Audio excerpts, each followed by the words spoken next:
What do you think of criticisms that the loudest voices in BreadTube, not including you, have been straying away from discussions of hard politics in favor of media and drama?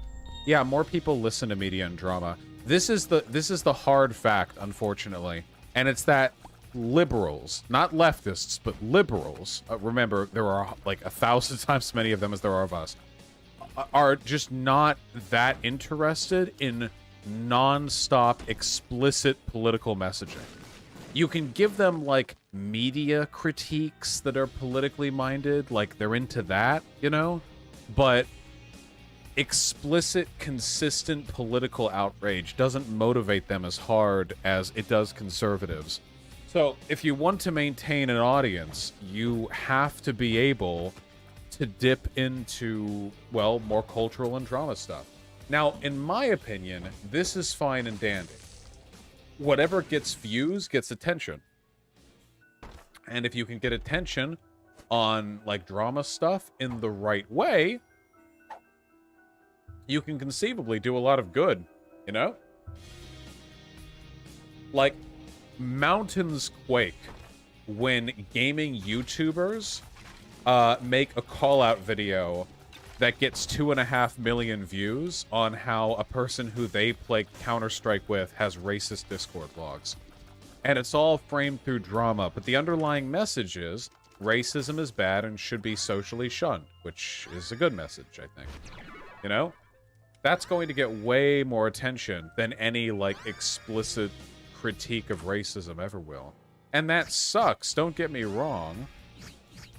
I wish that we could be more explicit and overt with all this stuff all the time.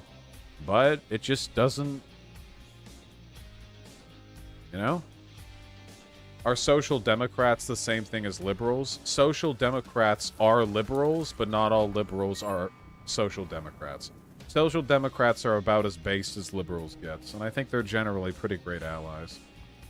SocDems. Unless you're on Twitter, in which case they're fucking insane. I have this thing where when I see SocDem accounts, they have at least 1,000 followers and they follow me, I always follow them. Because they get into the wackiest shit on their own, man. Like, all the time, you can just check in on Soc Twitter, and they're just always doing some dumb shit. They're always doing some weird beef, or having strange discourse. It's always something. It's so much fun to watch. We actually have a pretty great build here. We just need to hold out. What's the wildest SocDem Twitter thing you've seen, Vosh?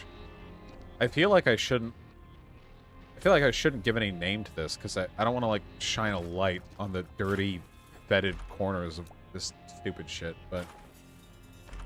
The funny thing is just how personal everyone there takes it, you know? Like, for a while, they all wore these, like, rainbow glasses, and then other people said that it was a Nazi symbol, and then later, Nick Fuentes wore basically the same glasses, but also those glasses appear in, like, Pride ads, so it's just, like, loud rainbow glasses. Like, it's not like a dog whistle or anything, it's just, you know? They're just loud glasses, and people got really mad over that. The sun emoji, yeah, some of them had the sun emoji and people thought that was a dog whistle. They're always fighting, and all their little fights are so earnest too.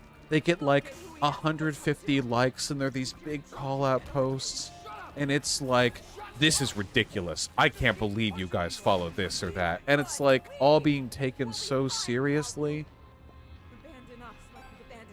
There's this one who's like pretty transphobic, who people like anyway, but then they don't like her. I think she's like a trans woman. I don't know if she's transphobic or just edgy. I don't fucking know. But people get so serious about all of it. It's so cute. I saw Archery Craft. Like, you get what I mean, right? It's just the little... And the thing that's nice is that they always seem to beef with each other, which means that I never get exposed to any opinions that upset me. Like, because it's for fun, you know?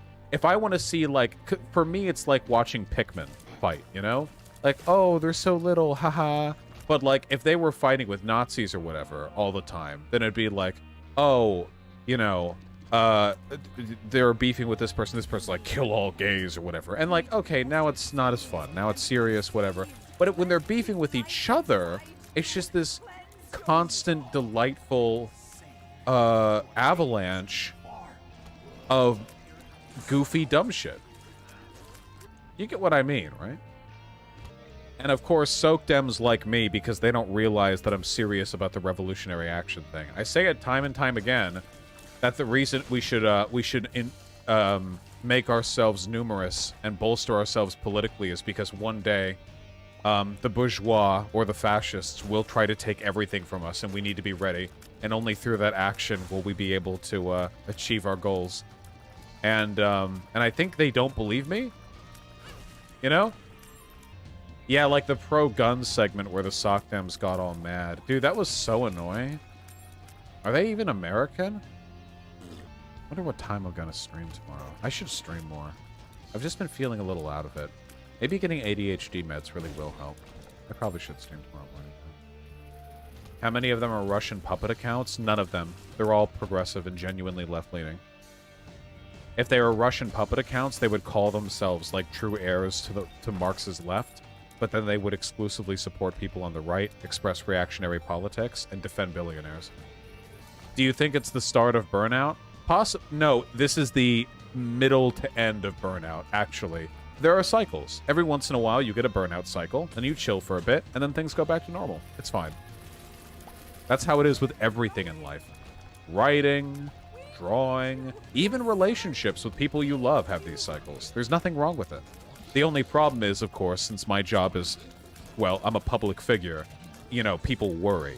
I'm not like a desk worker where it's like, oh, whatever, and then a month later I'm working back at full capacity. It's like, oh my god, is Vosh quitting? Is Vosh done with his amazing job where he gets paid a lot of money and has a lot of influence and talks to cool people and gets to do whatever? Is Vosh done with that? Is he quitting that job? Which the answer is probably not. I just think maybe people who got upset at that segment felt threatened. I can't imagine most people today would want to think about being put in a situation where they'll need to kill someone eventually. And God willing, none of us will ever have to. But societies do not stay intact forever. No society has. In the history of all of humanity, eventually, things always go tits up. It is good that we live in a time peaceful enough that people would be upset at the thought of having to defend themselves with violence. However, it is a near statistical guarantee that at some point in the lives of us, of our children or our grandchildren, we will have to, at the very least, we'll be faced with difficult times. And when I'm faced with difficult times, what would I rather have? Would I rather have a community of left-leaning people around me who are terrified of firearms, who have never educated themselves in their use, who have no idea how to properly manage themselves in survival situations? Or would I rather have my lefty fucking neighbors or whatever who are at least basically educated on this stuff, you know? I'm not saying you have to be a gun nut, you know? If you want to, you can buy a pistol, go down to the range like 4 or 5 times in a year, learn how to do it basically, and then put it in a safe and not touch it for a decade. Like, that's fine. If you feel like you're not safe to have firearms in the house, then don't get them. I'm not saying everyone should, like, has to have guns or whatever. Yeah, go buy a katana or something. I'm just saying that, in the long run, I would really prefer it was not exclusively conservative militias that had this stuff. It is true that wide-scale possession of firearms does lead to increased rates of death. I think there are ways to mitigate those factors generally through responsible advocacy, community armories, stuff like that.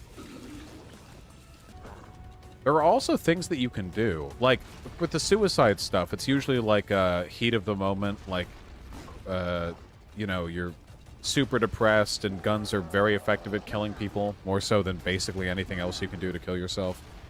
Which is why we send soldiers in with guns and not with, like, bottles of aspirin they chuck at people in the hopes that it'll land in their mouths. But, like, if you're worried about that kind of stuff, first of all, you don't have to have a fucking gun, okay? I'm not holding you to this. You don't want to own a gun. That's totally chill.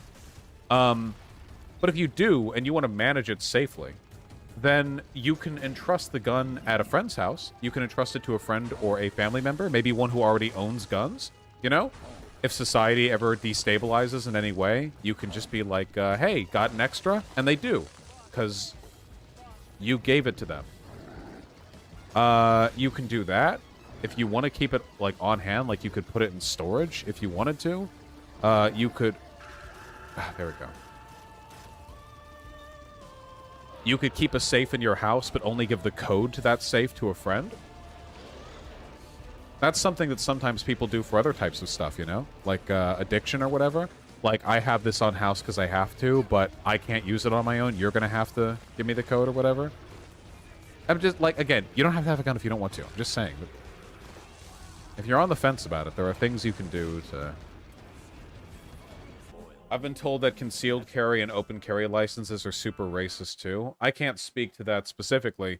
I can, however, say with absolute confidence that open carrying is cringe unless you're doing this as part of a very specific political program, like you're doing some planned, organized, well-regulated protest. And concealed carry is, while something we all have a right to if you apply to it, depending on the state, is really something that you should only be concerned about if your job puts you in particular danger, you know? Some people are paranoid freaks about all this. Stand your ground is also super fucked, yeah. Yeah, 100%. How about we read donos?